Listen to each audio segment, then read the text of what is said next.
और जैसे ही रथ आगे बढ़ने लगा, थोड़ी देर बाद यशोदा मैया को होश आया। जैसे तैसे अपने आप को संभाल करके यशोदा मैया नंद भवन से बाहर निकल करके आई।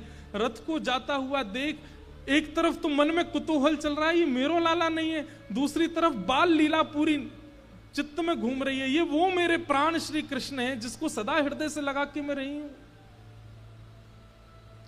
चिल्लाती हुई जा रही है यशोदा मैया, अरे लाला रुक जा, अरे कन्हैया रुक जा, अरे लाला नेक रुक जा। यशोदा मैया का स्वर सुनकर के ठाकुर जी स्वयं को रोक नहीं पाए, चलते हुए रथ से कूद पड़े और दौड़ करके जाके यशोदा मैया के अंक में भर गए। खूब रो रहे हैं ठाकुर जी, नहीं जाना चाह रहे। यशोदा मैया कहें, लाला अपनो बहुत ध्यान रखियो।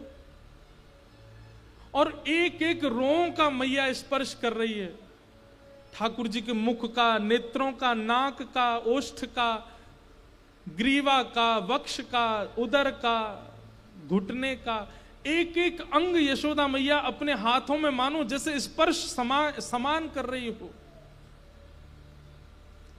पतो ना अब कब छूवे को मिलेगो। और सर्वांगीण अंग छूते छूते जैसे यशोदा मैया ने लाला के चरण छुए और प्रणाम करने लगी मां, ठाकुर जी टूट गए। यशोदा मैया को अंग, मैया ये तू कहां कर रही है, तू मेरे चरण छोड़, अभी तू कहां कर रही है, अरे तू तो ऐसे छू रही है मुंह को जैसे मैं दोबारा मिलूंगा नहीं तो को। यशोदा मैया बोली, हां लाला, मुझे पता है तू अब मुंह को छुवे को नहीं मिलेगा। क्यों? क्योंकि मुंह को पता चल गई है कि तू मेरो लाला नहीं है, तू तो देवकी को लाला।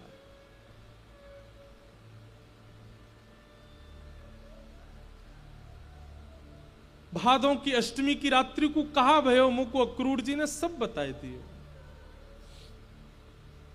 लाला। और मुंह को ये भी पता चली कि तोए पतो है ये बात कि तू देवकी को लाला, लेकिन तेने भी बड़ो अच्छो नाटक कियो मेरो पुत्र बन के रहवे को। तो को तो पहले ही पता चल गई कि तू देवकी को पुत्र है।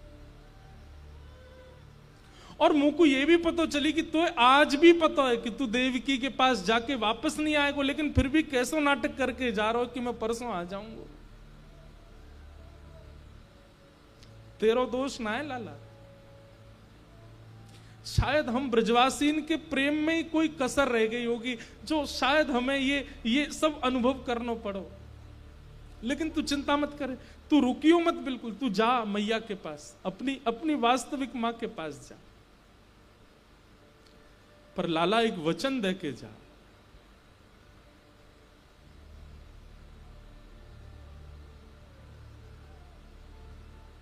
यशोदा अस्वस्थ है तू मत आइयो, यशोदा कहीं गिर गई है तू मत आइयो, यशोदा के चोट लगी तू बिल्कुल मत आइयो। लेकिन जब तू को पतो चले कि यशोदा मरवे वारी है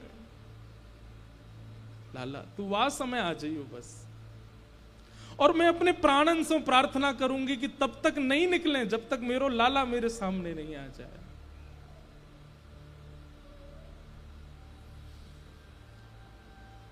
तेरे कोमल हाथन में सिर रख के अपनो तब प्राण त्यागूंगी कन्हैया।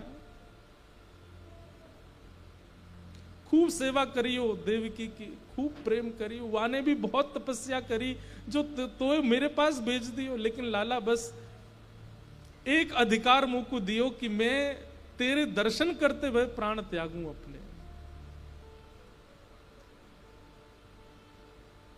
ठाकुर जी मानो उस समय ऐसी स्थिति में आ गए कि इसी समय प्रलय हो जाए, पूरी धरती भूचाल हो जाए, धरती कंपायमान होने लगी है उस समय ठाकुर जी के रूप को देख करके। लेकिन तुरंत भगवान ने अपने आप को समाहित किया, यशोदा मैया को हृदय से लगाया। वो बोले मैया, बोले अब कछु मत बोल लाला, तू जा, अब तो कछु नहीं सुननो, क्योंकि अब तू जो बोलेगो सब असत्य बोलेगो, या हमारे तू चलो जा, मैं कोई को नहीं बताऊंगी ये बात, तू जा। और यशोदा मैया उस अवस्था में आ गई कि ठाकुर जी सब ग्वाल बालों और गोपियों के मध्य यशोदा मैया को विराजमान करके दौड़ करके गए, रथ में जाकर के बैठ गए और कहा, सारथी इतनी द्रुत गति से रथ को चलाओ कि हमें मथुरा पहुंचने में ज्यादा समय ना लगे, क्योंकि जितना समय ये ब्रज की सीमा पार करने में लगाएगा रथ, मैं उतना व्याकुल रहूंगा।